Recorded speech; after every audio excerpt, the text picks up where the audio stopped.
Afternoon everyone, welcome to my channel Success Mantra. आज हम मिलाएंगे आपको एडवोकेट सिद्धांत जैन से। वो बताएंगे कि कैसे एक एज में कैसे आपको सक्सेसफुल एडवोकेट बनना चाहिए और उसके लिए क्या क्या करना चाहिए, क्या क्या तैयारियां करनी चाहिए आप लोगों को। और एक होता है ना कि एक इंसान सोचता है कि मुझे 12th के बाद यूपीएससी की तैयारी करनी है, एक सोचता है कि मुझे लॉ की तैयारी करनी है, कुछ लोग सोचते हैं कि मुझे कुछ बैंकर बनना है। तो अभी हम जानेंगे कि एक लॉ की डिग्री हमें कैसे प्राप्त करनी है, उसके बारे में हम एडवोकेट सिद्धांत जैन से बात करेंगे और जानेंगे कि कैसे हम इस राह को आगे ले जा सकें। Welcome sir, welcome to Success Mantra. तो सिद्धांत जैन जी, आप ये बताइए कि कैसे एक नॉर्मल आम आदमी को लॉ डिग्री प्राप्त करने के लिए क्या करना चाहिए और क्या क्या स्टेप्स हैं उसके। First of all, thank you so much for calling me here, I really honoured. जैसा कि आपने पहला जो आपका क्वेश्चन है कि लॉ की डिग्री कैसे हासिल करनी चाहिए, तो इस समय हमारे पास दो तरीके के लॉ कोर्स हैं।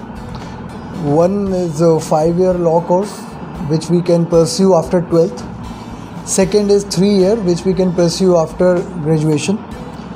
तो 12th के बाद अगर आपके 50% से ऊपर आते हैं तो आप लॉ में एडमिशन ले सकते हैं, और ग्रेजुएशन में अगर आपके 47-48% से ऊपर आते हैं तो आप लॉ में एडमिशन ले सकते हैं। ओके, तो आपके हिसाब से कौन सी यूनिवर्सिटी से सब बच्चों को करना चाहिए?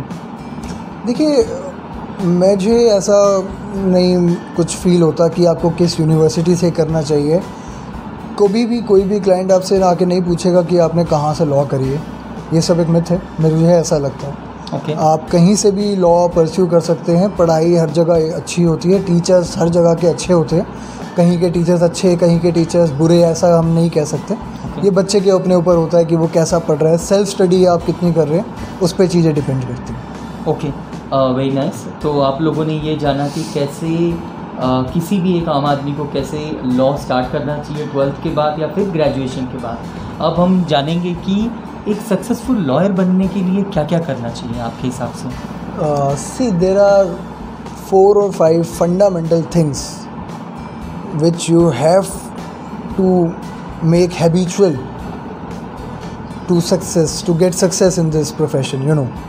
Like when I was an intern, और मैंने जब काफ़ी बड़े लोगों के साथ प्रैक्टिस करी है, काफ़ी मुझे ऐसा लगता है कि I am really very blessed that I got that opportunity to intern with such a giant in law field. तो मैंने देखा कि हर सक्सेसफुल लॉयर में कुछ चीज़ें हैं जो कि बहुत ही कॉमन हैं।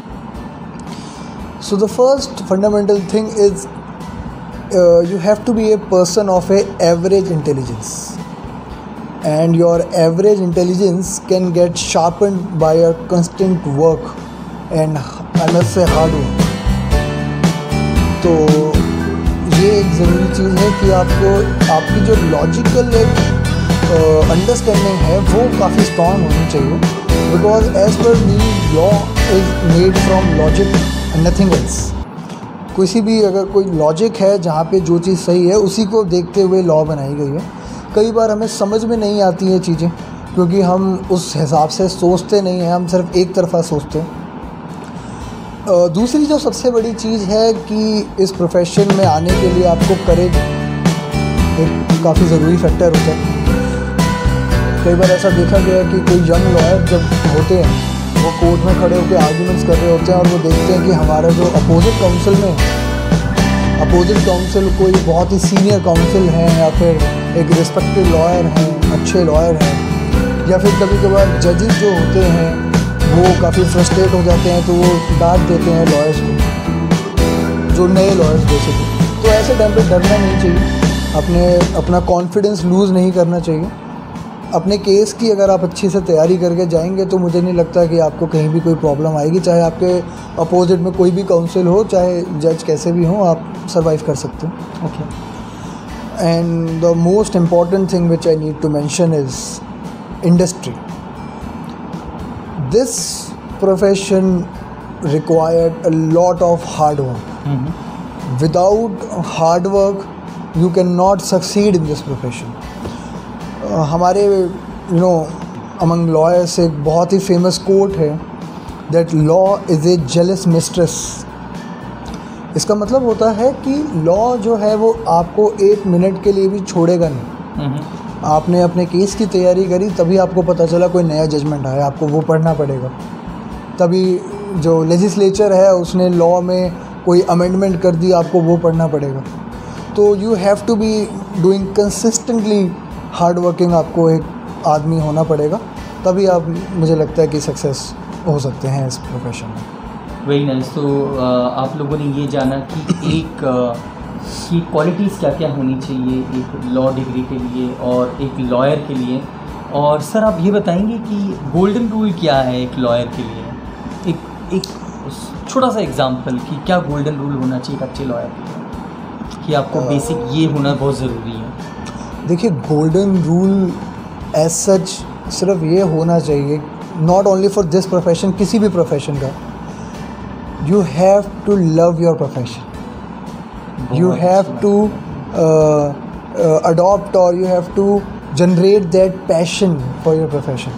एक बहुत ही महान कलाकार थे राज कपूर जी, उनकी एक बात है जो मैं कभी भूल नहीं सकता। उन्होंने बोला कि आज मैं आर.के. हूँ, मैं इतना बड़ा फिल्म स्टार हूँ, अगर मैं मोची भी होता तो जो मेरे जूते हैं वो आर.के. के जूते होते। हम सही बात कही आप। तो अगर आप इस प्रोफेशन में हैं तो आपको बस ये सोचना है कि अब अगर मैं इस प्रोफेशन में आ गया हूँ तो I have to be the master of this profession.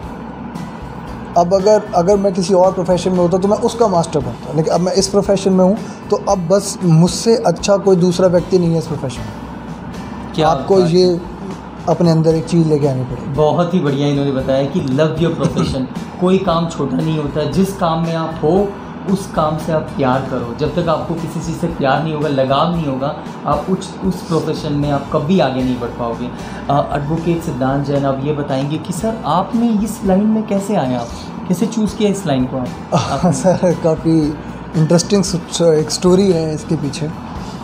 देखिए, मुझे बचपन से एक ऐसा प्रोफेशन, एक ऐसा करियर चाहिए था जो करियर बहुत ही थ्रिलिंग हो, एक इज़्ज़तदार प्रोफेशन हो, और जिस प्रोफेशन में हमें हमेशा तैयार रहना, कभी बोरिंग ना लगे हमें। तो मुझे नहीं लगता कि इस प्रोफेशन से ज़्यादा थ्रिलिंग प्रोफेशन और कोई है। Law is the most thrilling profession which society can have. और दूसरा सबसे ज़्यादा नॉवल प्रोफेशन है। काफ़ी lawyer obtained very respectful, very respectful place in the society. आप देखते होंगे हर कोई इज़्ज़त करता है। तो इसी को सोच के, और दूसरा आई एम वेरी ब्लेस्ड कि मेरे फादर भी इसी प्रोफेशन से, उनको देख के काफ़ी प्रेरणा मिली, तो उसी को बस फॉलो करते हुए हम भी इस प्रोफेशन में आ गए।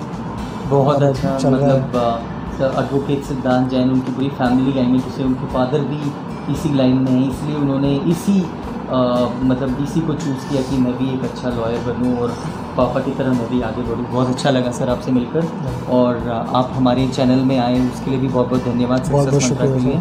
कुछ आप कहोगे सक्सेस मंत्रा के लिए? जी, बस यही कहना चाहेंगे, आप बहुत अच्छा एक काम कर रहे हैं। इंसान की लाइफ में अगर वो मोटिवेट है तो वो कुछ भी कर सकता है। कुछ भी आप कर सकते हैं, बस आपको मोटिवेशन चाहिए, वो जज्बा चाहिए कि हाँ मुझे ये करना है। एकदम सही बात है। तो आप ऐसे ही वीडियो बनाते रहिए, लोगों को मोटिवेट करते रहिए।